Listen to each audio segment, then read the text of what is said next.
آج ہمارا موضوع ہے اکبر جے پوری کے حالات زندگی اور ساتھ ہی اس کی غزل کی تشریح۔ اکبر جے پوری کا اصلی نام سید محمد اکبر اور تخلص اکبر ہے۔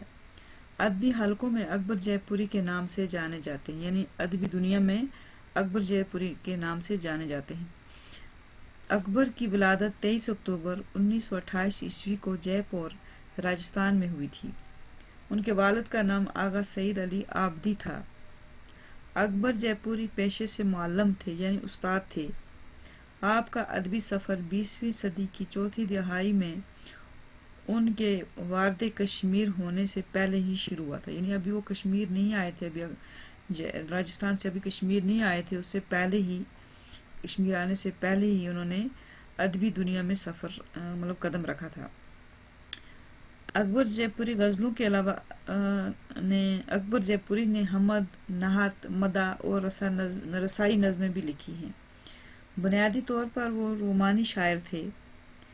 شمع فروزاں، شباب وطن، ساز شکستہ، فکر و خیال اور فکر و فن آپ کے شائع شدہ شعری مجموعے ہیں، یعنی آپ کے آپ نے یہ لکھے ہیں مجموعے شاعری کے، ان میں انہوں نے حمد بھی لکھی ہے، نعت بھی لکھی ہے، مدح بھی لکھی ہے اور نظمیں بھی لکھی ہیں۔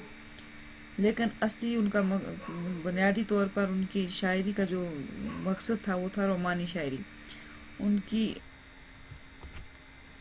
کی شعری مجموعے ہیں شمع فروزاں، شباب وطن، ساز شکستہ، فکر و خیال، فکر و فن، یہ آپ کے مشہور مجموعے ہیں شاعری کے۔ چمن زار اور بچوں کے لیے نظموں کا مجموعہ شگوفے ان کی وفات کے بعد شائع کی گئی، یعنی ان کے مرنے کے بعد ان کا ایک مجموعہ نظموں کا ایک مجموعہ شائع ہوا جس کا نام تھا چمن زار اور شگوفے۔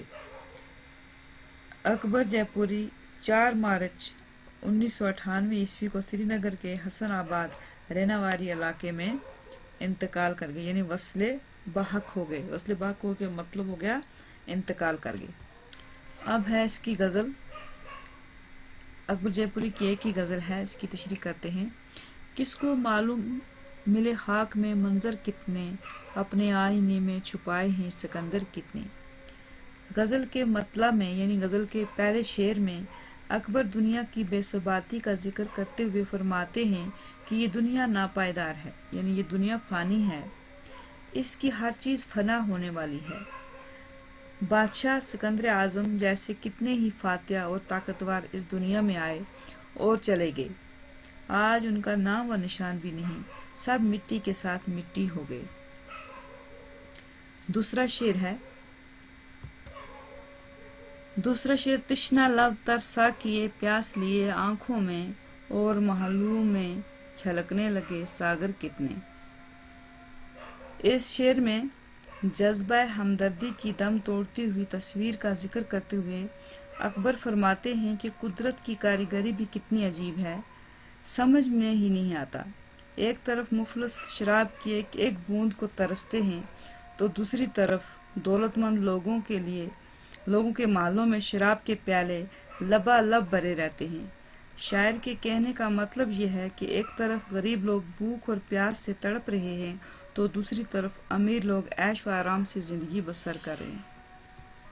پرچم امن لیے پھرتے ہیں شہروں شہروں، آستینوں میں چھپائے ہوئے خنجر کتنے۔ اس شعر میں اکبر نے ان خود غرض انسانوں کا ذکر کیا ہے جو دکھاوے کے لیے امن کا پرچار کرتے پھرتے ہیں، جبکہ حقیقت میں یہی لوگ امن کے دشمن ہیں۔ یہ لوگ اپنی آستینوں میں خنجر چھپائے پھرتے ہیں تاکہ جہاں موقع ملے یہ دوسروں پر وار کر سکیں، یعنی منہ پر یہ اور ہوتے ہیں اور پیچھے ان کے دشمنی ہوتی ہے۔ چوتھا شعر کس طرح دیتا صدا مجھ کو پتہ یاد نہ تھا، یوں تو بستی میں نظر آئے کھلے در کتنے۔ اس شعر میں اکبر کہتے ہیں کہ میں اپنی منزل کی طرف بڑھ رہا تھا، لیکن یہ معلوم نہ تھا کہ میری منزل کہاں ہے، میں اپنی منزل مقصود کو نہیں پہچان پایا۔ بستی میں ایسے لوگ بھی ملے جو میرے استقبال کے لیے کھڑے تھے، لیکن میں اس کا راستہ بھول گیا تھا۔